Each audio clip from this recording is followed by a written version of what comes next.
Okay. All right, Michael, you're up on this one as the first answer.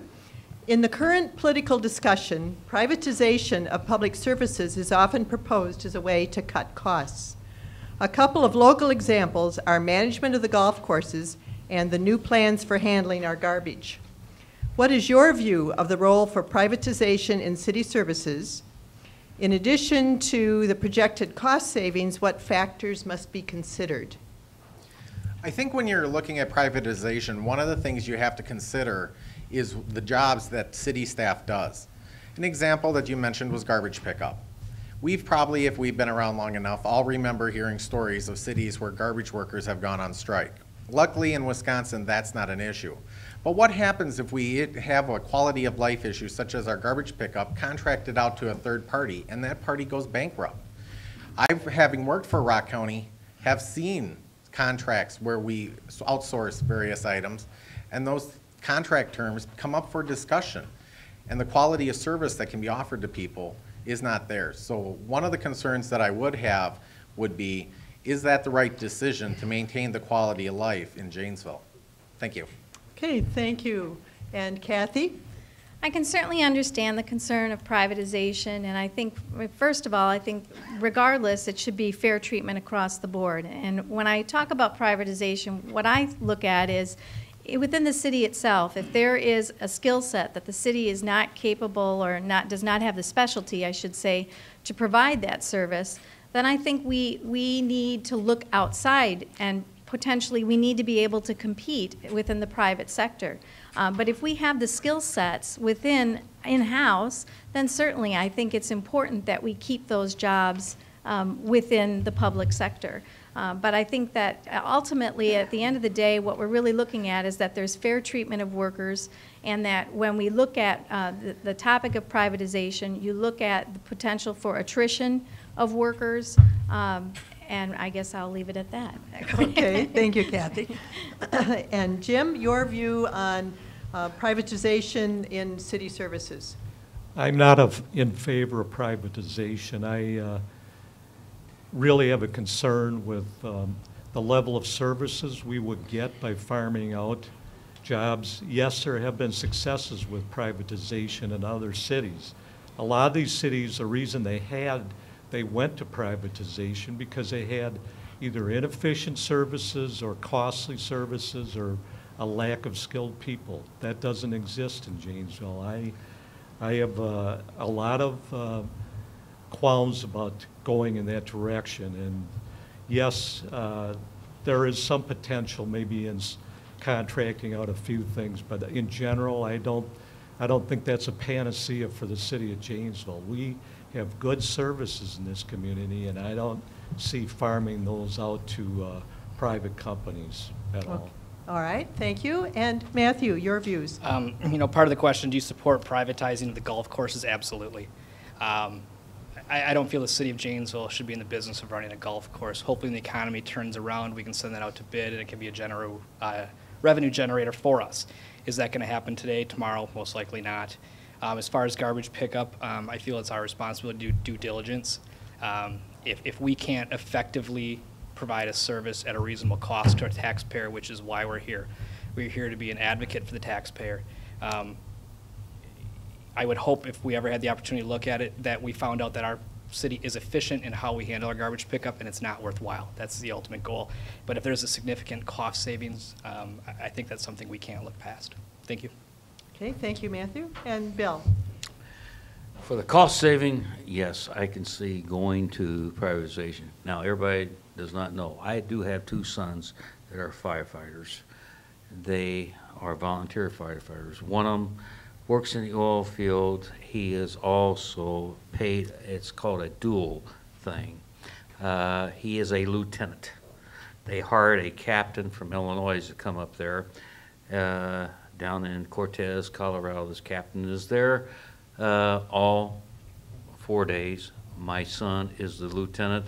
He does do the firefighting on weekends. He is paid 3 days a week, and 4 days he does not get paid. It's all volunteer. I have another son in Dolores, Colorado, which is a firefighter as well. It's all volunteer, and he also works for the county out there. And so I look down the road, one of these things, if we don't get some businesses come in the city of Janesville and we keep on losing our people, look out, we're going to be hurting. I know you got me on a stop sign. Thank you. Right, thank you, Bill. And Andy, your view of privatization. Thank you. First of all, the best way to find efficiencies is by talking to the people who are boots on the streets. Our city employees know what best ways to find efficiencies. Let's talk to them. Another way is, I'm an insourcing type guy. Let's keep it here.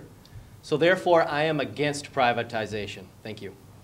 All right, thank you. And Dwayne? I think we need to look at the service level of the various city services that we have. How do we compare it to other communities? Are there ways that we can re-engineer any of those services? What are the capital costs? Can we implement some capital to reduce the overall expense for a particular service? Then maybe we can start looking at privatization.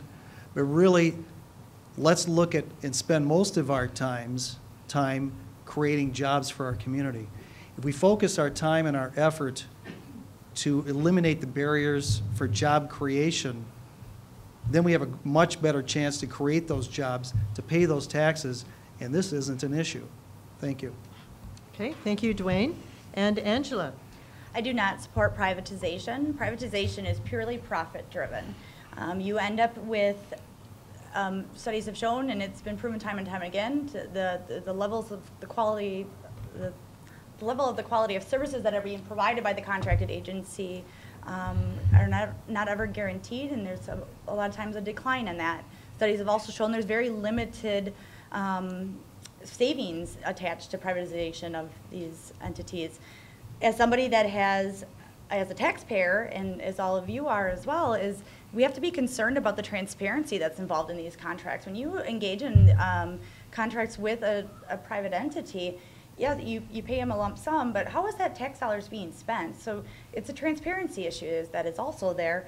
And lastly, as someone that has dealt with contracts from a public standpoint with a private entity, those contracts, when those aren't fulfilled, it's a lot harder to address and to change and to make better when things go wrong until it's almost too late. Okay, thank you, Angela. And now we're going to go to Kathy as the first one to respond to this question. From your viewpoint, how will the current state budget impact employee relations and city operations in the future? Well, the way it's going to affect it is going to be even more challenging than it affected it this past year. And when we look at our budget and we are given a certain percentage of it, as we all know when we do budgets, the biggest percentage of it is personnel costs. That includes your health care benefits, and so the impact that we're going to have from the state is going to be tremendous, and it's going to be a much more challenging budget year this year, and I also believe the next year going forward in trying to make sure that we are maintaining the tax levy for the taxpayers within the city of Janesville. So the short answer is it's going to have a very significant impact on our budget discussion. All right, thank you, Kathy. And Jim, what do you think? I also think this definitely will impact our local, our finances here and the way that we do business. Obviously, we've all read in the paper about the things that have happened in Madison and you know, the lack of revenue and the budget deficits. So obviously it will have an impact here. We need to be smarter in our operations in our city here, and we need to overcome some of the challenges that will be presented because of the changes in the state revenue and that situations. That's basically my opinion. We are definitely in a more challenging age than we were 10 years ago because of the state and national economy, and we have to make adjust to it the best we can. Okay, thank you. And Matthew? Could you repeat the question one more time, please? I'm sorry. Sure. It is Matthew. Okay, Yes. from your viewpoint, how will the current state budget impact employee relations and city operations in the future? Okay, thank you. The current state budget is, with the reduction that this city is receiving in state aid, is definitely going to impact employee relationships and city operations. One thing I think we can do to amend that is to ask city employees where they feel we have room for reductions. There's no doubt about it. Our payroll costs are going to grow faster than our revenue stream. You know, when you have something like the fire department where 92%, almost 92% of their budget is payroll, as their payroll goes up next year, you know, where can we find efficiencies? We can't quit buying gas for the engines. You know, where is it at? And I think those employees are the ones that will let us know where we can make those cuts. Thank you. All right, thank you. And Bill? I think you already know my answer to this one. When it comes to the fact of this, I mean, I have seen where we're going to have to use some volunteer help down the road to help this community out if we don't get the jobs, because we're not going to be able to keep on affording. These people are losing their houses every day. Listen, it's in the air. It's everywhere. They cannot keep on going and finding jobs that they don't. It's not there. They're working 3 and 4 and 5 jobs a day just trying to survive, as it is now. And our city employees, how in the heck are we going to keep on paying them? I'm on a fixed income. I can't afford to pay them. I'm sorry. I don't have the money. Where is everybody else going to get it? Are we going to go out and pull it off the trees, the oak tree? Gee, give me the seed. I sure want to find that tree. Thank you. All right, thank you, Bill. And Andy? Well, first of all, with the budget that we got, it's like washing windows with a hammer. And talking with some of our department heads, Janesville is no joke that we've been running lean and mean for a very long time. And it's going to be my job to maintain that quality of life and those services. So therefore, as a nonpartisan seat, we're going to sit down and negotiate out of good faith and do our best ability to get the research done, talk to the right people, communicate effectively, and make informative decisions based on those conversations. Thank you. All right, thank you. And Dwayne? No one likes to give up what they have. No one likes to have less than what they have. Our community has grown over the years because we've improved in many areas. But in the same way, what has happened at the state level will impact our community. So has our taxpayers who pay the taxes for this city. They've been impacted by our economic situation. So I think it's important for us to work together to try to get some solutions, again, to keep working at reducing the barriers that we have for jobs to be created so that we can minimize the negative impact upon all of us. Thank you. All right, thank you. And Angela? The state budget has really been forcing us to become creative in generating revenue for the city and become as efficient as possible. We can do this bringing all stakeholders to the table. We can do this in a collaborative effort, and there is compromise that can be used. We don't need to do this in the backs of our public employees. I too agree with collective bargaining. I'm well aware of, as a public employee, about shared sacrifice, but that doesn't mean that they don't have a voice in the decision making and what impacts this community. They're doing those jobs every single day as line staff, and we'll may have some of the best ideas as far as being efficient with that. We can do this by maintaining and improving on the quality of life issues that we're facing in this community and continue to grow and prosper together. Okay, thank you, Angela. And Michael, your turn. One aspect that isn't being addressed and is often overlooked is what I've seen at the county and through various city council meetings where we're hearing about retirements. With the passing of the state budget last year, one of the things was we were going to get tools. The tools did not fill our budget gap. And on top of it, with everybody retiring that could, because of the things that were included in the budget, Janesville is experiencing, along with many levels of government, brain drain. Numerous years, senior employees that know how to do their jobs, know to do their jobs efficiently, and they're retiring because of the effects of the budget. As a result, we're having to hire new employees. It's taking longer for them to be able to build that skill set, and we are actually seeing a loss of efficiency. That's one reason why I think it's important now to engage our employees. They were the experts, especially those senior ones that might be thinking about leaving, to see what they can leave as a legacy for our city. Thank you.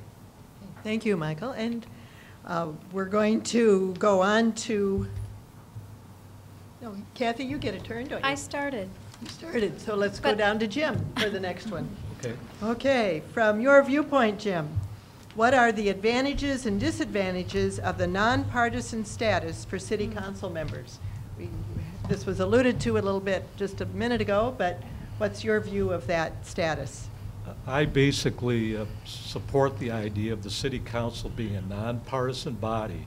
That's the way traditionally it has been done in the city. I do not support this body becoming partisan. I think some of the things we've seen the last few years of where those partisan issues have come to the city council have been very unflattering to the city as far as I'm concerned. I think we shouldn't get involved in partisan politics. Every one of us have our own views on the state and national governments, but I think we're all here to do a job for the city. And it should be a nonpartisan post. It always has been. I think we should keep partisan politics and some of the haggling that has happened in the last year or two out of the city council. All right, thank you. And Matthew? I think partisan politics definitely needs to stay out of the city council. We are there, the council members are there to represent the city as a whole. And, personal politics, obviously we all have our personal feelings on politics, but that's not why the 7 people are seated up in front of that council at that time for. The job there is to grow Janesville and make this a better city to live in as a whole for everyone. All right, thank you. And Bill? Thank you.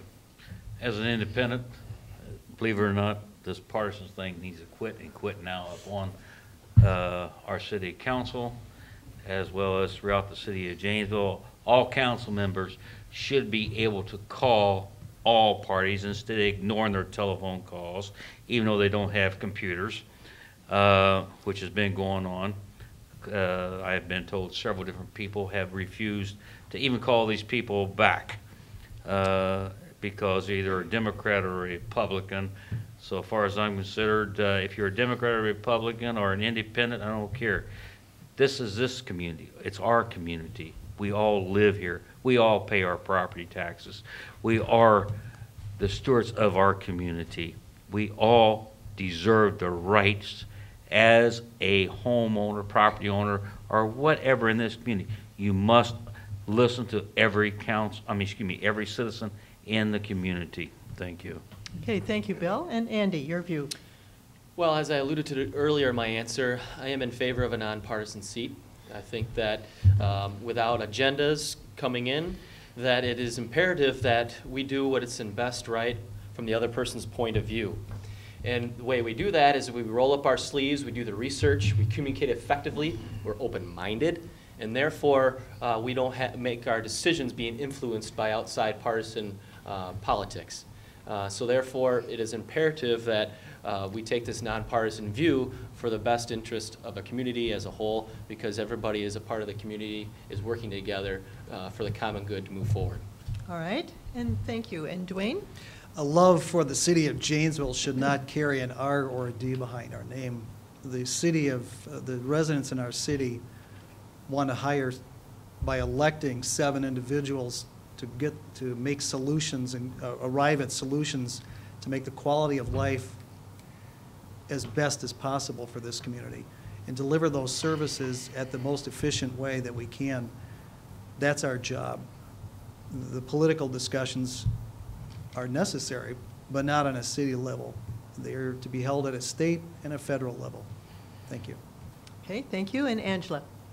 Public safety, environmental, having a healthy environment, being able to drive down my street without a pothole, having safe drinking water. Those aren't partisan issues. We're on the city council, and as a city councilwoman, to represent the citizens, to address the concerns of the citizens. And we are here to reach shared goals, and there's a way to do that, and partisan politics does not need to be involved. All right, thank you. And Michael? With Janesville currently rebuilding, this isn't the time to interject politics into Janesville's matters. So I do believe that as long as the city council is a citywide election, partisan politics needs to stay out of it. What's important for the voters, though, is to look at the candidates and find somebody that shares their values. Even though you might have a DRR next to your name, you need to understand and look at each one of the candidates and what values they hold and whether they are yours indeed or not. Thank you. All right, thank you. And Kathy? I will continue to support a nonpartisan council. I believe that is extremely important. We are elected to establish good public policy, which evolves into creating jobs for the city of Janesville, and we are elected to be good stewards of taxpayer dollars. And that is, it should continue to remain a nonpartisan council. Thank you. All right, thank you. All right, Matthew, you're up for this one first. There are many things in the city that the city is doing that seem to keep changing the ground we walk on. And so effective communication with residents is essential. How would you improve on the current communication strategies between the city, the residents, and the council? As far as communication with the citizens of Janesville, I think it's vital. I would encourage citizens to call, email, write, attend council meetings. You know, it's saddening that when you go to a council meeting, there currently is probably maybe a half dozen people there, and most of them are running for city council right now. Citizen involvement is vital. You know, if your voice isn't heard, you aren't heard. So I would continue that. I would make sure the transparency, we'd continue to air the council meetings on the internet, and like I said, represent the city as a whole, making sure they're heard. And I'd ask you to contact your council members if an issue concerns you. All right, Bill? He made a complete good statement. The only ones that has been standing up there and sitting up there is people that are running for council, and there is a few that do come up and do speak, especially the ones that have spoken against the sidewalk issue and other people that have came up and which have been stomped on and treated like dirt, for as I'm considered, by our council that we have up there now. And it's time for the council to listen to the citizens of Janesville. Now, citizens, you're watching this on television when it comes. Please come to the council. Get away from that TV station. I do not have it. I have my antennas. I do not have cable. Please come to City Hall. And as far as I'm concerned, we need also, if you have computers, I don't take the Janesville Gazette. Maybe we need to also do this advertising on the radio on different things, as well as maybe put little flyers out. Thank you. Okay, thank you, Bill. And Andy, what are your thoughts on communication strategies? Transparency, transparency, transparency. I think JATV does a phenomenal job putting the video, council meetings on TV as well as the internet, the city website. In addition, social media has been very popular, providing maybe social media events, maybe perhaps some monthly, quarterly ward meetings. It's something that we've never done before. I think that it would be a very good idea to perhaps set up some kind of ward meetings to get more of the community involved. Transparency, transparency, transparency. Thank you. Okay, thank you. And Dwayne, your thoughts? The best way to communicate with anybody, be it in business, family, and now on the council, I think is just to get out there and meet them. If you really want to spend time and get to know people, you have to go where they are. A lot of solutions are, well, we'll broadcast it, we'll put it out there, come to us. I think it's important for the city council to go to the people. The people are hurting. Let's find out from them. Let's go to their place of business. Let's go to their homes. Let's go to their churches, their synagogues. Let's find out what their issues are, rather than come to us. Sometimes in government, we think you have to come to our place because this is where we live. You have to come to where we are. I think we need to go out to the community and find out on the ground how people are suffering. Thank you. All right, thank you, Dwayne. And Angela, your thoughts on communication? Communication is going to be critical for us moving forward and continuing to grow. It helps us learn from each other. It helps us collaborate compromise, and so that we can come and meet our shared goals and address the concerns and issues with the city. I agree with what has been said about reaching out. That is one thing that I really, to engage the community. I know for myself, I've been one that I know that in order to address a change or to address a problem, that I need to seek it out. And a lot of people don't have maybe the means to do that, or don't know how to do that. So as city leaders, we really need to be reaching out to our citizens directly to find out what is it that how we can, what is it that's affecting them and how we can create some change in a positive manner. Thank you. And Michael? Communication is a two-way street. It involves a person who's sending a message and a person to receive the message. The city of Janesville has numerous ways in order to communicate with residents right now, through the Park Place News, the website, neighborhood meetings, etc. What's important is for the citizens to start getting involved, to start finding the choice of the media that they want to use in order to receive it. And for the city, with much of the infrastructure already in place, being able to communicate in any way possible to get the news out, whether it's about a snow emergency or some council meeting that might be coming up on sidewalks. It's critically important for us and for the citizens to partner together in all media that's possible in order to try to communicate effectively. Thank you. Thank you. Kathy? Okay. Well, first of all, I'd like to say that I'm very proud to be part of a council that I think that over the past couple of years has improved the transparency in government and the communication. That being said, can we improve? Absolutely. And one of the things that I would like us to become better at is, particularly when we talk about public hearings, I would like to be able to engage the public in the process coming forth to a public hearing. I know that sidewalks have been discussed tonight, but there are other projects that have been discussed, and I think that that is extremely important, that we need as a city to figure out a better way to engage our citizens in becoming part of that process leading up to and going through a public hearing. I think that's extremely important and will be critical as we determine wants and needs in the future. Thank you. Thank you, Kathy. And Jim, your turn on this one. Historically, the city of Janesville has had about a 15% turnout for local elections. The citizens apparently do not believe that voting in local elections is that important. I think we need to educate the public, led by the city council, of how important the city council is in their life, how important the school board is in their life. Transparency, I agree that the city council has improved in that area.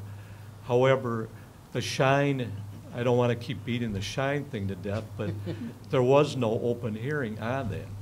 And I took exception, and I spoke to the city council and said, there's no transparency here. If I'm elected, I will encourage transparency, and I will encourage open meetings for important issues such as the shine issue. All right, thank you. And just a side comment, your interest in voter turnout, talk to the League of Women Voters as you go forward with that idea, because that's one of our dear to our heart things as well.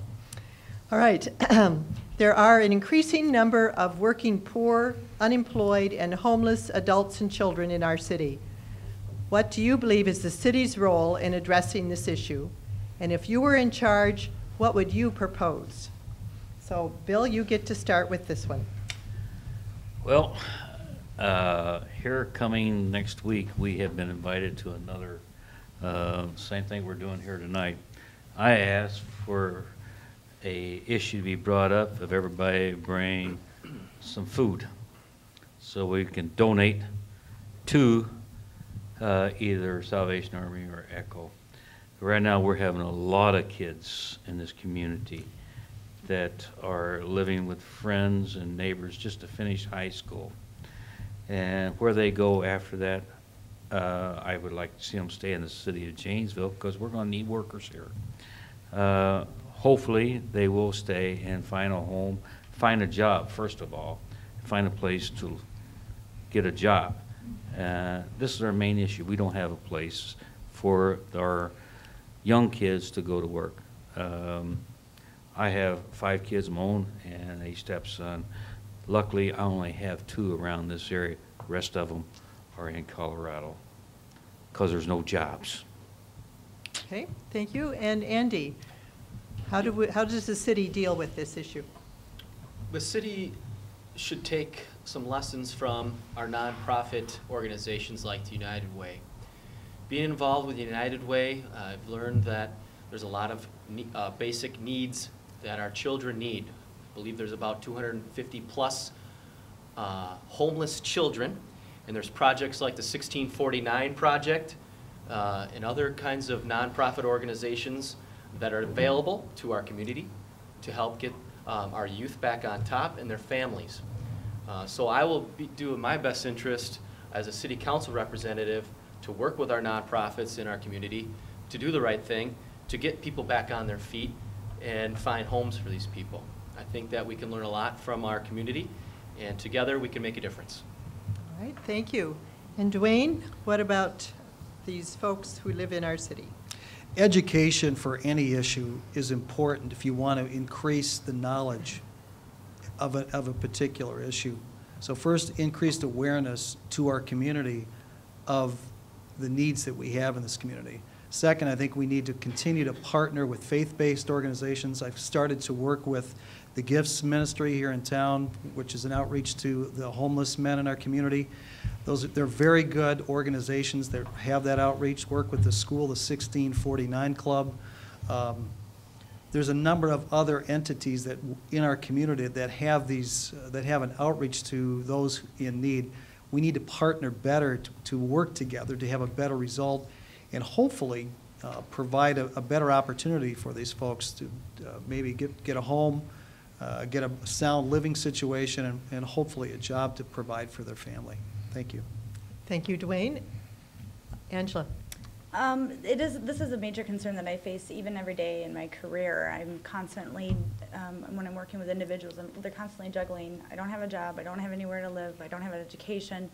You've got multiple different situations going on at once. I think just having a strong community with working with the nonprofits in town, working with other private agencies, to get these individuals referred to the appropriate services that they need, the agencies that can address some of the issues, is going to be critical. It's, the jobs factor is there. That's what we're working on with economic development. And it's with the children and the education, and we'll get there. It's just going to be working together, and it's going to be one thing at a time. So thank you. Thank you. And Michael. One of the things the current city council did was begin a food drive that they do periodically. One thing I will pledge right now is that in April, I believe there's another one, that if elected to council, I will be there. I will help collect food. It's critically important that we create partnerships with nonprofits or in using organizations that are in place in order to be ready to provide services to people. But one important thing is to look at city staff and have city staff be aware of those services that you have as partners or that are available in the community. Whether it's responding to a fire that might be at a house and a firefighter having a brochure, or a police officer, or maybe even the garbage man. It's very important for us to engage, and if we want to continue to ensure the quality of life we have in Janesville, it's our responsibility to work with those partners and bring it out where it's needed. Thank you. All right, and Kathy. Well, thank you very much for the big give plug. Yes, it is April 14th. I will continue working with what I call on our council the Poverty Initiative. I was the individual who brought forth the big give and will continue to participate in the big give. And I think that it's not only about the food drive, it's partnering with the Salvation Army, with ECHO, with private businesses as well, that we all work together as a community to tackle this problem. I have a daughter and a son still in the school system, and the stories and the things that I see are very, very sad. And I think work going forward, looking at working with Project 1649.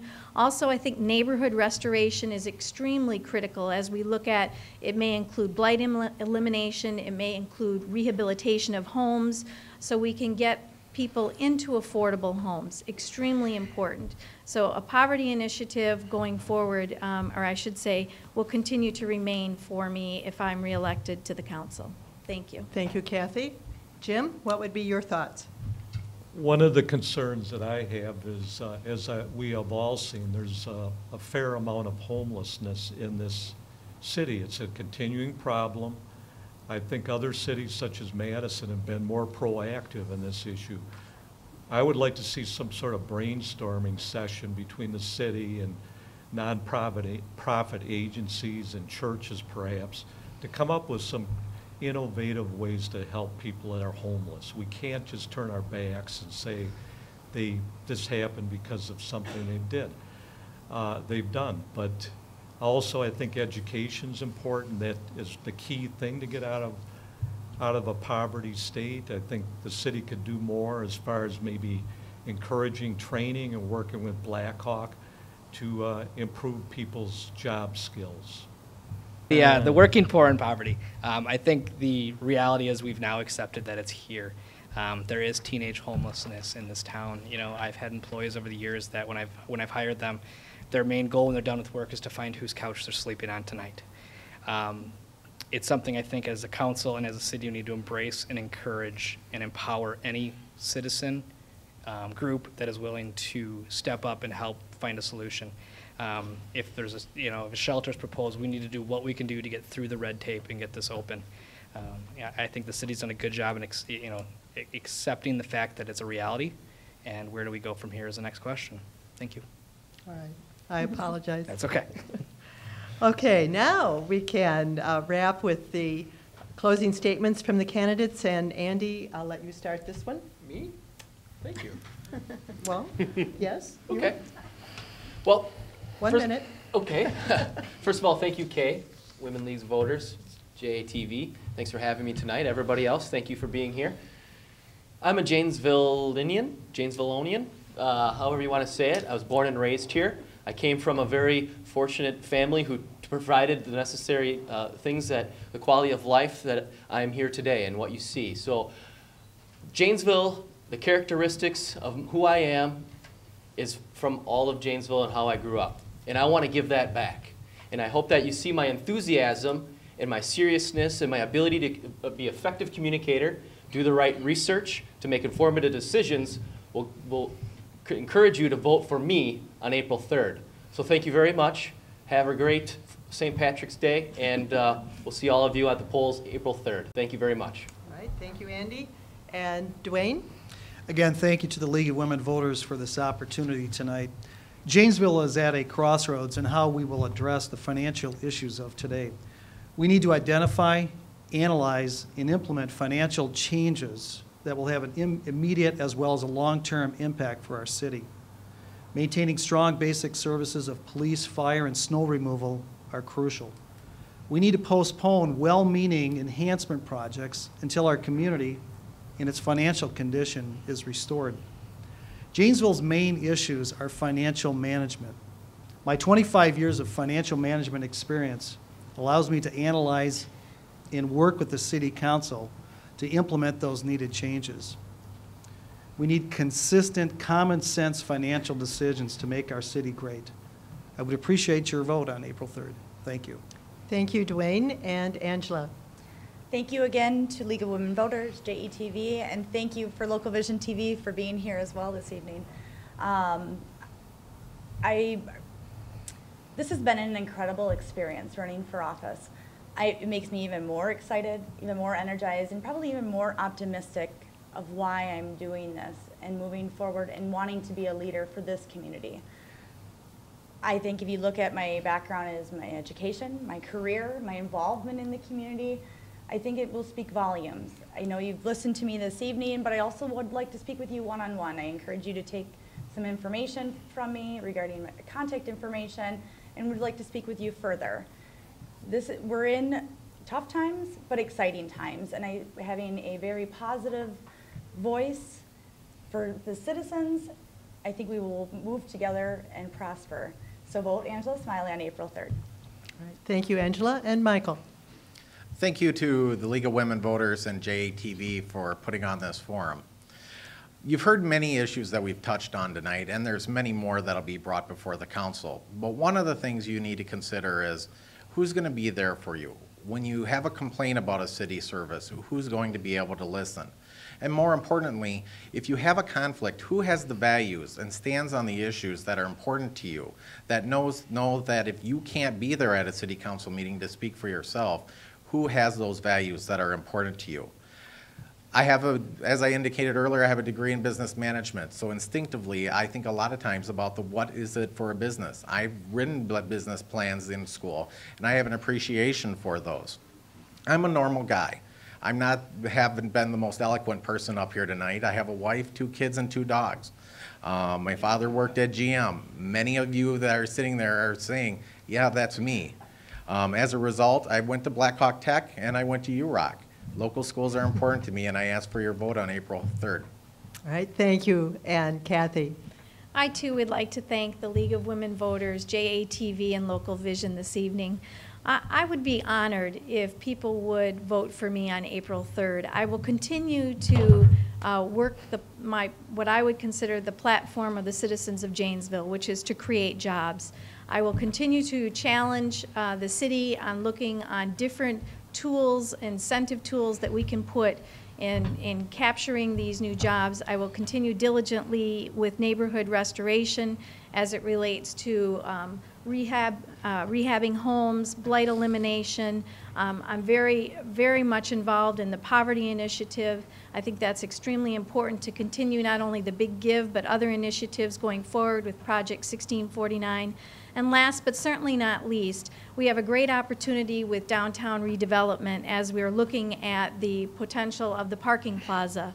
And I feel that that is a game changer for the downtown and will be very much involved in that process. So I would ask that I would be honored if you would re-elect me on April 3rd. Thank you. Thank you, Kathy. Jim?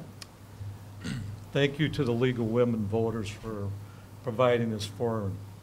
The decision to run for city council was made months ago before I retired in September. This was not a snap decision based on one issue. I'm committed to making Janesville a strong, vibrant community. We have many assets in this community, such as University of Wisconsin, Rock County, Blackhawk Tech. I could go on with the many assets we have here. I'm working very hard to prepare myself to serve on this council. I pledge to you, as a council member, I will become thoroughly informed on issues before I vote on them. I will be professional in my interactions with the other council members and the city manager, administration, and staff. I, however, will ask a lot of questions before I vote on any resolution. My long career in financial management and decision-making and problem-solving has prepared me well for this role on the city council. Okay, thank you, Jim. I would appreciate your vote on April 3rd. All right, thank you. And Matthew? Again, thank you everyone for coming out tonight and this venue being held. If elected to city council, I hope to be your voice of reason. As the downturn in the economy and my business, I have been forced to make decisions based on reduced income and increased cost. But one thing I've always had to keep in mind, and as a city council member, I look at it like this: how does this affect city employees? How does this impact citizens? And how does this impact our budget? We can't tax senior citizens out of their homes. I am running because I love and enjoy the quality of life I've been given here in Janesville. I look forward to raising a family here. I promise not to continue to kick the can down the road. The can stops here. I would hope and I would appreciate and hope you get out and vote for Matthew Keeley on Tuesday, April 3rd. Thank you, Matthew. And Bill? I want to thank the women of legal voters, and especially you for calling and making sure I'm going to be here. Anyway, because I don't use computers. But anyway, I'll put it this way. I have ran for the fact of the citizens of Janesville to help them out. A person that is on very low income as well, know the struggles and the fights and the arguments that we've had with our present and past city councils. We need somebody up there that's willing to listen to all the citizens of Janesville instead of just a portion of the ones that has the big bucks. So I am right there in favor of fighting for you like I have in the past. I am also the one that brought the DOT down to inspect the Jackson Street Bridge to make sure this bridge was going to get repaired, as well as I fight and argued about the River Street street downtown next to Anchor Bank and everything else, because the fact is I lost the whole front end dang near 5 years ago. And I still have not been paid back for that. You know, everybody else is losing their front ends up and down these streets. We need our streets repaired. Thank you. Okay. Well, thank you. This is the thanking time, apparently, so thank you all for being here. And I do want to mention again Troy Zimdars, who wanted to be here, but his work prevented him from being able to be here tonight. We've appreciated talking with these 8 candidates who are interested in being a part of the Janesville City Council. And we want you to share that you can find the schedule for the replay of this on the JATV replay time schedule. And then there will also be web links for this recording on the League of Women Voters website as well as the JATV website. The League is also hosting forums for school board, county board, where there's races in Janesville, and the judicial candidates. So you can check our website for that as well. The spring election, as you've heard mentioned several times, is Tuesday, April 3rd. Polls in Janesville are open 7 a.m. to 8 p.m. Any citizen who's never voted, moved, or changed their name may complete registration ahead of Election Day at the city clerk's office. Those who will be out of town on April 3rd because of spring break are encouraged to vote absentee at the clerk's office as well. And then there's also the option of registration at the polls on Election Day. If you have questions about where to go vote or about registration, check the city's website.